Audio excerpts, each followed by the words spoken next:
My name is Vince, and I want to give you my honest review for this board game. This is the Jaws board game by Ravensburger. It's for 1 to 4 players. It says ages 12 and up, but I think you could play this with 8, 9, and 10-year-olds because it's a one against many. One person plays as Jaws, the shark, and the other 3 players work together. And what's cool about this game is it's played in 2 acts.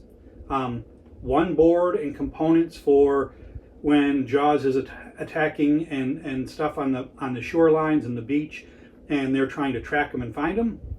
And then once they do, it flips to where they're out in the water, out in the ocean with just the shark, and the shark is trying to destroy them and they're trying to destroy the shark.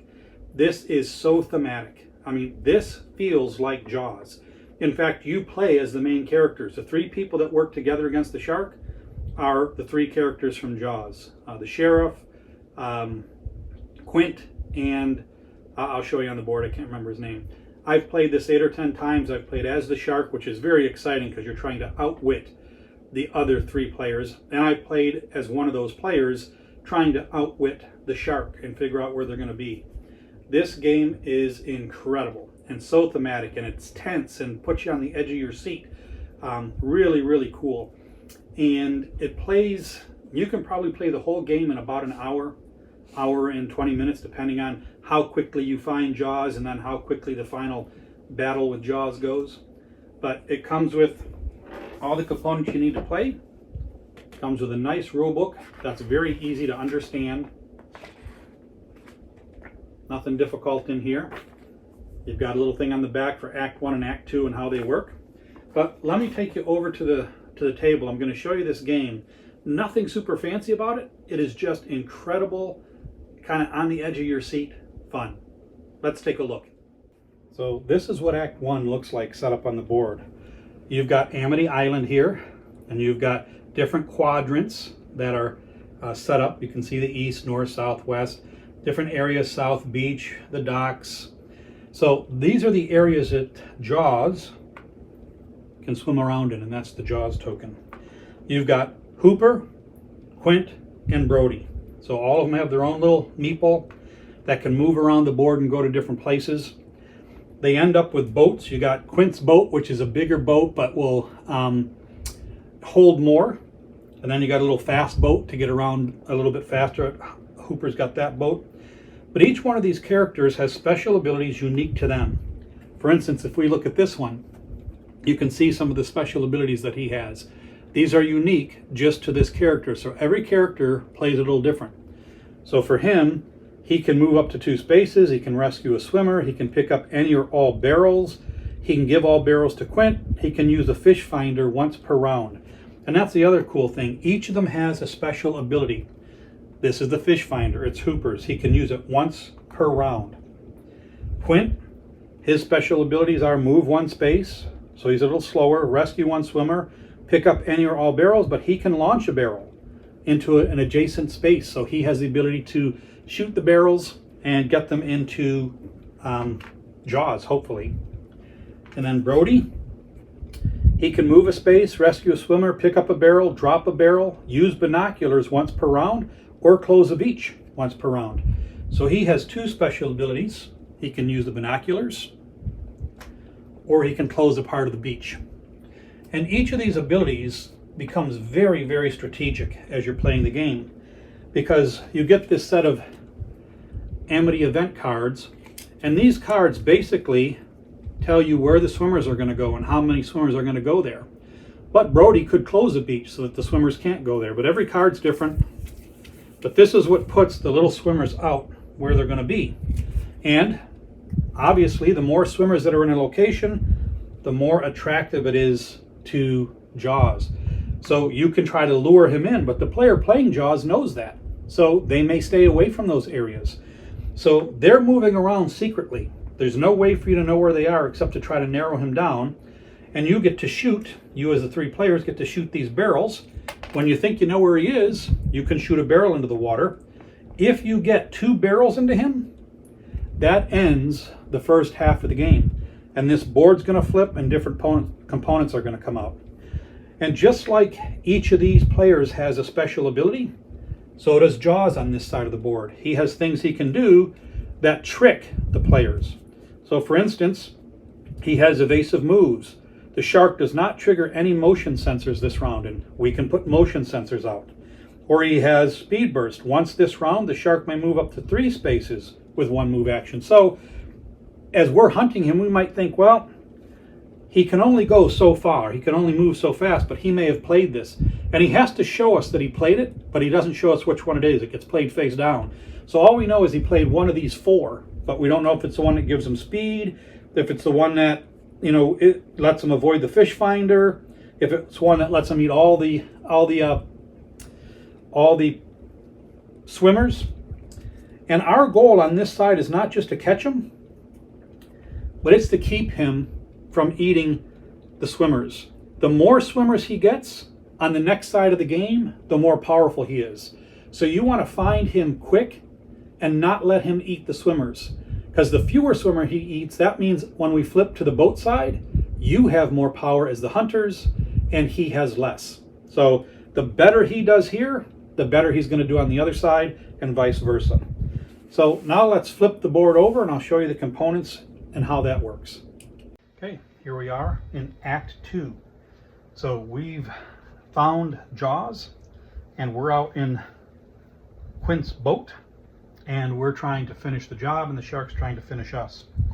So each of us, Hooper, Quint, and Brody, we each have some gear that is specific to us. This is only can be used by Brody. He's got a pistol and a baseball bat. Quint's got a flare and a machete. And Brody's got the rifle and the hammer. And each of these cards tell you what they do. But each round, 3 resurface cards are come out. And this is A, B, and C. So we put an A here, a B there, and a C there to correspond to the spots where the shark might come out. So we know he's coming out in one of those 3 spots. But we don't know which one because the player playing the shark is going to secretly choose which one. So he's going to pick one of those cards to resurface at, which will be one of these locations, and he's going to play this face down. So we don't know which one he's picked. But we can try to guess by the symbols on here that'll certain things will be more attractive to him. Higher defense symbol, being able to shake something off, fewer or more dice, you know, depending on what the shark is trying to do. He can also play a shark ability card. There's all these ability cards that give the shark more power. And remember, I said in the first act of the game, the quicker you defeat the shark, Jaws, the fewer of these he gets. The longer it takes and the more people he eats, the more of these he gets. And these do different things, like if the shark damages or destroys a boat space, apply 2 hits to 1 boat space that is adjacent to the targeted boat space. If the shark damages or destroys a boat space, all crew members anywhere on the boat fall into the water. That's very dangerous. So he gets more of these, Jaws does, the better he does on the front side. We all get our regular gear, but there's a crew gear deck. This has all kind of extra stuff that we can use to defeat Jaws. And if we do really well in the first act and he doesn't eat many of the swimmers, we get more of these. If he eats a lot, we get fewer of these. But there's all kind of, there's extra ammo that you can get, chum that you can put in the water, hooks, pistols, a shark cage, all kind of stuff that can help you to defeat him. But each round, he's going to pick one of these 3 spots. There'll be new spots every time to come up at. We try to guess where he's going to go. So each one of us puts our little colored marker on where we think he's going to go. He reveals, he pops up in the spot that he picked. If we have somebody there, we have a chance to use one of our gear or weapons against him. He also has a chance to do some damage to us. We can try to bait him into places by having all of us in one spot, 2 of us in one spot. There are different things in these cards that'll help us to kind of bait him into an area. But he's also being played by a person who is intelligent and is trying to strategically not do what you think. So you might think we've baited him into this one spot, and he knows that looks like a trap, so he goes to a different spot. And he will systematically destroy this ship. Pieces will be taken out as he destroys it, and there'll be fewer and fewer places. And you can fall into the water if you're on one of those spaces, which can be very damaging. Each person has a number of lives, so if we get attacked by the shark on this boat, eventually the characters can be killed. And if he kills all 3, he wins. He has a tracker too. And if we do enough damage to him, 18 points, we win. This is a incredible game. Absolutely a blast to play. So this is a game I can't say enough about.